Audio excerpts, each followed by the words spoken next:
حضرت محترم الحمدللہ اللہ رب العزت کا کرم ہے کہ اس پاک پروردگار کے کرم سے آج ہم یہاں اس کے گھر میں جمعہ جیسی عظیم عبادت کے لیے جمع ہیں، اور کرم اس پروردگار کا جس نے ہم سب کو پیغمبر آخر زمان حضرت محمد مصطفیٰ صلی اللہ علیہ وسلم کی امت میں رکھا اور آپ کی محبت و آپ کی اطاعت کو ہم سب کے لیے ذریعے نجات بنایا۔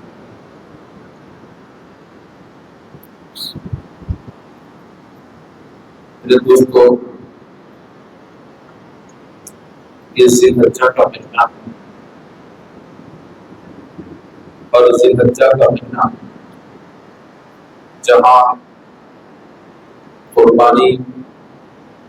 اور حضرت ابراہیم خلیل اللہ، حضرت اسماعیل ذبیح اللہ علیہ السلام کی نسبت سے جہاں سے حج کا مہینہ یاد کیا جاتا ہے، تو اس مہینے کی ایک اور تاریخ ہے کہ ذی الحج کے مہینے میں اگر ہم تاریخ اسلام کو پڑھیں گے کہ اس مہینے میں کیا کیا ہوا تھا، تو میرے دوستو ایک طرف ذی الحج کا مہینہ حضرت ابراہیم علیہ السلام کے جذبے کو بھی بتاتا ہے، حضرت ابراہیم اسماعیل ذبیح اللہ کے حساب کو بھی بتاتا ہے، اور دوسری طرف ابراہیم اور اسماعیل کی سنت کے عمل کرتے ہوئے بندگان خدا کی اللہ کی راہ میں دینے والی قربانیوں کو بھی ذی الحج کے مہینے میں اسلام بتاتا ہے، تاریخ اسلام بتاتا ہے۔ مگر اسی ذی الحج کے مہینے میں آج سے 1400 سال پہلے اسلام اندرونی بغاوت کا شکار ہو گیا، اور اندرونی بغاوت اسلام میں اتنی خطرناک ہو چکی تھی، اتنی خطرناک اندرونی بغاوت ہو چکی تھی کہ سن 35 ہجری میں ذی الحج کے عید کے ایام میں اسلام پر اتنا خطرناک طوفان آ گیا تھا کہ کون وفادار ہے، کون باغی ہے، کون اپنا ہے، کون منافق ہے، کون اندر کا ہے، کون باہر کا ہے،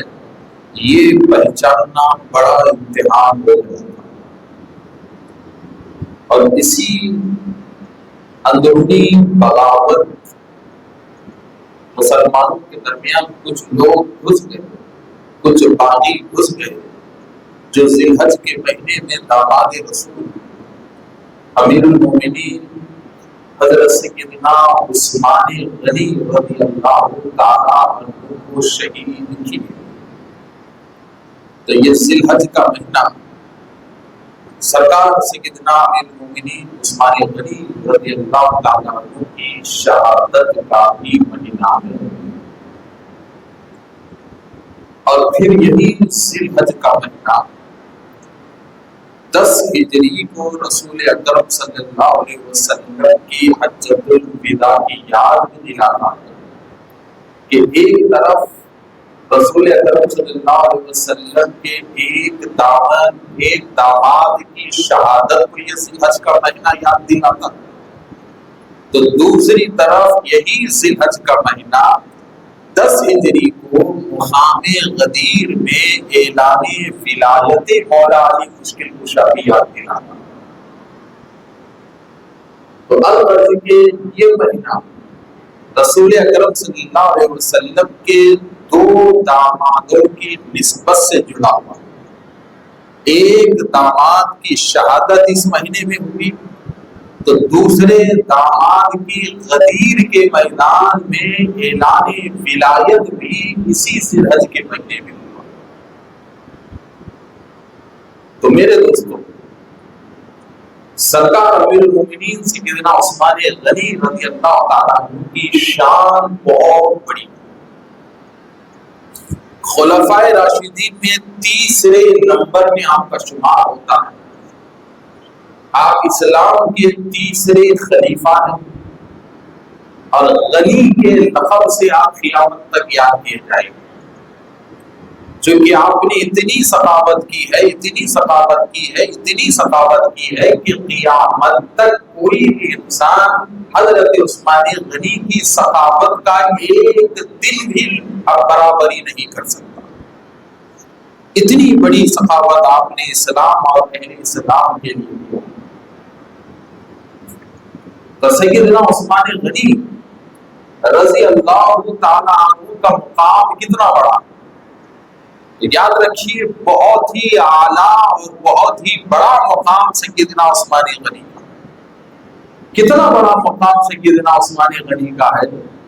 تو ذرا دیکھیے میرے دوستو، یہ دو دامادوں کے مقام کو دیکھیے رسول اکرم صلی اللہ علیہ وسلم. ایک طرف آقائے دو عالم صلی اللہ علیہ وسلم مولا علی مشکل کشا کے تعلق سے فرماتے ہیں، اپنے دوسرے داماد کے تعلق سے فرماتے ہیں کہ علی کا مقام میرے پاس ایسا ہے جیسے ہارون کا مقام موسیٰ کے پاس تھا، مگر میرے بعد کوئی نبی آنے والا نہیں ہے. آخر میں یہ بھی فرمایا جیسے ہارون کا مقام حضرت موسیٰ کے دور میں تھا، ویسا مقام علی کا میرے پاس ہے. یہ آقائے دو عالم صلی اللہ علیہ وسلم نے فرمایا اپنے ایک داماد. پھر اپنے بڑے داماد حضرت عثمان غنی رضی اللہ تعالیٰ عنہ کے تعلق سے رسول کرم صلی اللہ علیہ وسلم فرماتے ہیں کہ دیکھو، جنت میں ہر نبی کا ایک ساتھی ہوتا ہے، جنت میں ہر نبی کا ایک رفیق ہوتا ہے، اور جنت میں میرے رفیق اور میرے ساتھی کا نام عثمان ہے. اور عثمان یہ جنت کا میرا رفیق ہے، جنت کا میرا یہ ساتھی ہے. تو جسے رفیق جنت آقائے دو عالم صلی اللہ علیہ وسلم نے کہا، جسے جنت کا ساتھی رسول اکرم صلی اللہ علیہ وسلم نے کہا، تو پھر حضرت عثمان کا مقام کتنا بلند، بہت بڑا مقام آپ کا ہے، بہت بڑا مقام. ذرا دیکھیے میرے دوستو کہ کتنا بڑا مقام حضرت عثمان غنی رضی اللہ تعالیٰ عنہ کا ہے. کہ آپ حضرات کو شاید صلح حدیبیہ یاد ہوگا. حدیبیہ، صلح حدیبیہ، یہ ایک اسلام کا بڑا انقلابی دن ہے، بڑا انقلابی دن ہے اسلام کا. صلح حدیبیہ بہت بڑا انقلاب. اور وہاں رسول اکرم صلی اللہ علیہ وسلم نے جو صلح کی تھی وہ دبنا یا کمپرمائز نہیں تھا، بلکہ وہاں رسول اکرم صلی اللہ علیہ وسلم نے صلح کے ذریعے کامیابی کا دروازہ کھولا تھا. اور فیصلے کیسے دانشمندی سے کرنا چاہیے، عوام کو، امت کو آقائے دو عالم صلی اللہ علیہ وسلم نے حدیبیہ کے مقام پہ بتایا تھا کہ انسان کو اپنے آپ کو کسی قسم کے دباؤ میں نہیں رکھنا چاہیے. اور دباؤ سے کیسے نکلنا ہے، اگر آپ حضرات دیکھنا ہے تو آپ صلح حدیبیہ کو سنیے اور صلح حدیبیہ کو پڑھیے، تو دباؤ، پریشر اور دشمن کے چنگل سے کیسا نکلنا ہے یہ آپ کو حدیبیہ کا میدان بتائے گا. تو میرے دوستو، صلح حدیبیہ یہ ہے کہ آخر صلح حدیبیہ 6 ہجری، یہ اسلام کی ایک ایسی عظیم الشان صلح کہ جس صلح کو کامیابی کی کنجی کہا گیا، جس صلح کو کامیابی کا دروازہ اور کامیابی کی سیڑھی کہا گیا ہے، جس صلح آقائے دو عالم صلی اللہ علیہ وسلم 6 ہجری کو عمرہ کے ارادے سے مدینے سے نکلتے ہیں، اور اکیلے نہیں نکلتے عمرہ کے ارادے سے مدینے سے رسول کرم صلی اللہ علیہ وسلم، بلکہ تاریخ میں آتا ہے کہ 1200 سے 1500 صحابہ کرام، 1200 سے 1500 صحابہ کرام کا قافلہ رسول اکرم صلی اللہ علیہ وسلم کے ساتھ تھا. تو جب رسول اکرم صلی اللہ علیہ وسلم عمرے کی نیت سے مدینہ منورہ سے نکلے اب ظاہر ہے جب عمرے کو آئیں تو کوئی ہتھیار نہیں رہے گا، کوئی خاص ہتھیار نہیں رہے گا، کچھ نہیں رہے گا سوائے احرام کیا اور کیا رہے گا۔ تو جب مدینے میں داخل ہوئے تو مکے والوں کو خبر لگ گئی، اور مکے والوں خبر لگ گیا، اور وہ چونکہ مکے والے تھے ہی دشمن تھے، اور چونکہ مسلمانوں کو مکے سے نکال ہی دیا تھا، تو پھر وہ کب دوبارہ مسلمانوں کا مکے میں آنا گوارا کریں گے؟ تو انہوں نے کیا کر دیا، رسول اکرم صلی اللہ علیہ وسلم کے قافلے کو حدیبیہ کے مقام پہ روک دیا۔ دیکھیے بڑی اہم بات، حدیبیہ کے مقام پہ رسول اکرم صلی اللہ علیہ وسلم کے قافلے کو روک دیا اور کہا کہ آپ اندر داخل نہیں ہو سکتے، ہرگز اندر داخل نہیں ہو سکتے، اور مکے کے اندر داخل ہونے کی آپ کو اجازت نہیں ہے۔ تو رسول اکرم صلی اللہ علیہ وسلم کے بعد جب یہ قاصد آیا مکے کے کفار کے سردار کے جانب سے کہ آپ شہر میں نہیں آ سکتے، باقاعد عالم صلی اللہ علیہ وسلم نے قافلے کو حدیبیہ کے مقام پر پڑاؤ کرنے کا حکم دے دیا۔ تو سارا زائرین عمرہ کا قافلہ حدیبیہ کے مقام پر پڑاؤ کیا، اور اس پڑاؤ میں حضرت عثمان غنی بھی تھے، حضرت عثمان غنی بھی اس پڑاؤ میں تھے۔ تو وہاں رکے رہے، اور سارے کے سارے کعبے کی زیارت اور کعبے کے طواف کے لیے سارے کے سارے بے چین ہیں، عمرے کے لیے سارے کے سارے بے چین ہیں کہ آقا دو عالم صلی اللہ علیہ وسلم ہمیں کب حکم دیں گے، ہم کب مکے میں داخل ہوں گے، کب کعبے کی زیارت کریں گے، اور کب ہم عمرہ کریں گے، ہر کوئی بے چین ہے۔ تو بات چیت چلتی رہی، رسول اکرم صلی اللہ علیہ وسلم نے پیغام بھیجا اہل مکہ کے نام پر کہ ہم یہاں نہ لڑنے آئے ہیں، ہم یہاں مقابلہ کرنے نہیں آئے ہیں، ہم جنگ کرنے نہیں آئے ہیں، ہم اللہ کے گھر کی زیارت کے لیے آئے ہیں، طواف کے لیے آئے ہیں، عمرہ کے لیے آئے ہیں، ہم عمرہ کریں گے اور نکل جائیں گے، اور ہمارے پاس تو کوئی ہتھیار بھی نہیں ہے، کوئی جنگی ساز و سامان بھی نہیں ہے کہ تم لوگ خوف کھاؤ کہ ہم آئیں گے قبضہ کر لیں گے، ہم آئیں گے لڑیں گے۔ ہم تو بے ہتھیار آئے ہیں، ہم تو عبادت کی نیت سے آئے ہیں، اور تم ہمیں عبادت سے بھی روک رہے ہو، طواف کعبہ سے بھی روک رہے ہو، عمرہ سے بھی روک رہے ہو۔ یہ پیغام بھیجا، مگر وہ کب سننے والے تھے؟ بات چیت ہوتے رہی، ادھر کا پیغام ادھر، ادھر کا پیغام ادھر، لوگ ہوتے رہے۔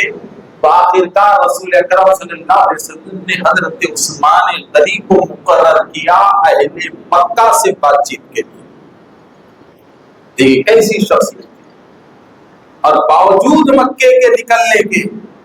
باوجود مسلمان ہونے کے، ابھی بھی حضرت عثمان غنی کا مکے میں ایک شخصی پاور تھا، ایک عظمت آپ کی تھی، اور اہل مکہ آپ کی شخصیت کے قائل تھے، آپ کے فیصلوں اور آپ کی شرافت کے قائل اہل مکہ تھے، اور وہاں کے کفار تھے۔ اس لیے آقا دو عالم صلی اللہ علیہ وسلم نے حضرت عثمان غنی کو مقرر کیا، ایک پیغام دیا، کہا کہ عثمان جاؤ اور جا کے سرداران مکہ سے بات کرو اور معاملے کو سلجھاؤ اور واپس آ جاؤ۔ تو حضرت عثمان غنی رسول اکرم صلی اللہ علیہ وسلم کے قاصد بن کر مکے میں داخل ہوتے ہیں، اکیلے، آپ کے ساتھ کوئی نہیں، کوئی نہیں، اکیلے قاصد بن کر داخل ہوتے ہیں، اور مکے کے سرداروں سے، قبیلوں کے سرداروں سے بات کرتے ہیں، مگر وہ بھی حضرت عثمان کی نہیں سنتے، انکار کرتے ہیں، کہا کہ نہیں، اجازت نہیں ہوگی، اس سال تو آپ اندر نہیں آ سکتے، بعد میں دیکھا جائے گا، آپ کو تو واپس مدینہ جانا ہے، ایک بھی اندر نہیں آ سکتا، جائیے، آپ طواف نہیں کر سکتے۔ تو حضرت عثمان جتنا سمجھانا تھا سمجھا لیے۔ جب واپس جا رہے تھے ان کا آخری پیغام لے کر، تو ایک نے کہا کہ عثمان یہاں تک تو آ گئے ہو، جتنے لوگ حدیبیہ کے میدان میں ٹھہرے ہوئے ہیں وہ تو طواف نہیں کر سکتے، مگر تم تو اندر آ گئے ہو، کعبے کے قریب آ گئے ہو، ہاں تمہیں اجازت ہے کہ تم طواف کر کے جا سکتے ہو، تمہیں اجازت ہے کہ تم عمرہ کر کے جا سکتے ہو، تمہیں اجازت ہے کہ تم کعبے کا طواف کر کے جا سکتے ہو، تم کعبے کے اندر جا سکتے ہو، تمہیں اجازت ہے، جاؤ طواف کر لو اور نکل جاؤ۔ تو جب حضرت عثمان غنی نے یہ جملہ سنا کہ عثمان یہاں تک آئے ہو، خالی کیوں جاتے ہو، طواف کر کے چلے جاؤ، حضرت عثمان غنی نے جواب دیا کہ اے اہل مکہ، عثمان کو کیا سمجھتے ہو تم؟ ارے جب تک مجھے محمد عربی صلی اللہ علیہ وسلم کی نسبت نہیں ملی تھی یہ کعبہ کیا ہے عثمان کو معلوم نہیں تھا۔ ارے میں نے کعبے کو جانا ان کی نسبت سے، کعبے کو پہچانا میں نے ان کی نسبت سے، اور یہ عزت مجھے ملی ان کی نسبت سے، یہ شان مجھے میسر ہوئی ان کی نسبت سے، ان کی نسبت سے میسر ہوئی، اور تم کہتے ہو کہ میں کعبے کا طواف کروں تو کہا بخدا عثمان کبھی اپنے نبی کے بغیر کعبے میں داخل ہو نہیں سکتا اور کعبے کا طواف نہیں کر سکتا۔ تم ہمیں کیا سمجھتے ہو؟ ہماری محبت کا تم مقام کیا سمجھو گے؟ ہماری محبت کی انتہا تم کیا سمجھو گے کہ ہم اپنے نبی سے کتنا چاہتے ہیں؟ تو جب ایسے الفاظ حضرت عثمان غنی نے کہا تو فوراً حضرت عثمان غنی کے الفاظ سن کر حضرت عثمان کو گرفتار کر لیا گیا، گرفتار کر لیا گیا۔ جبکہ قانون ہے، اس دور میں بھی قانون ہے، آج بھی قانون ہے کہ پیغام لانے والے کو قیدی نہیں بنایا جا سکتا، پیغام لانے والے کو گرفتار نہیں کیا جا سکتا، چاہے کوئی بھی حکومت ہو۔ آج بھی یہی قانون ہے، اس دور میں بھی یہی قانون تھا کہ پیغام لانے والے تھے، پیغام رساں تھے، مگر گرفتار حضرت عثمان غنی کو کیا گیا۔ اور جب حضرت عثمان غنی کو گرفتار کیا گیا تو ایک سے دوسرے کو، دوسرے سے تیسرے کو، تیسرے سے چوتھے کو، چونکہ بہت دیر ہو چکی تھی اور ادھر رسول اکرم صلی اللہ علیہ وسلم حضرت عثمان غنی کی واپسی کا انتظار کر رہے تھے، بہت دیر ہو چکی تھی، تو ایک سے دوسرے کو، دوسرے سے تیسرے کو بات پھیلتے پھیلتے پھیلتے پھیلتے حدیبیہ کے میدان تک بات یہ پھیلی کہ حضرت عثمان غنی کو شہید کر دیا گیا۔ بات یہ پھیل گئی کہ آپ کو شہید کر دیا گیا۔ اب صحابہ میں بے چینی ہو کہ عثمان کو شہید کر دیا گیا، ظالموں نے رسول اللہ کے قاصد کو شہید کیا، جبکہ قیدی تھے حضرت عثمان، انہیں روک کے رکھا گیا تھا، روک کے رکھا گیا تھا، مگر بات غلط پھیل گئی کہ آپ کو شہید کیا گیا۔ تو ادھر تمام صحابہ جو 1200 سے اوپر تھے، 1500 کے اندر تک تھے، ایک مقام پہ آتا ہے کہ ان میں بے چینی پھیلی، بے چینی پھیلی، بے چینی پھیلی، بے چینی پھیلی، کیا کیا جائے؟ تو ظاہر ہے کہ جب ایک ساتھی کی قتل کی بات سنے تو ظاہر ہے دوسرے بدلے کی بات کریں گے،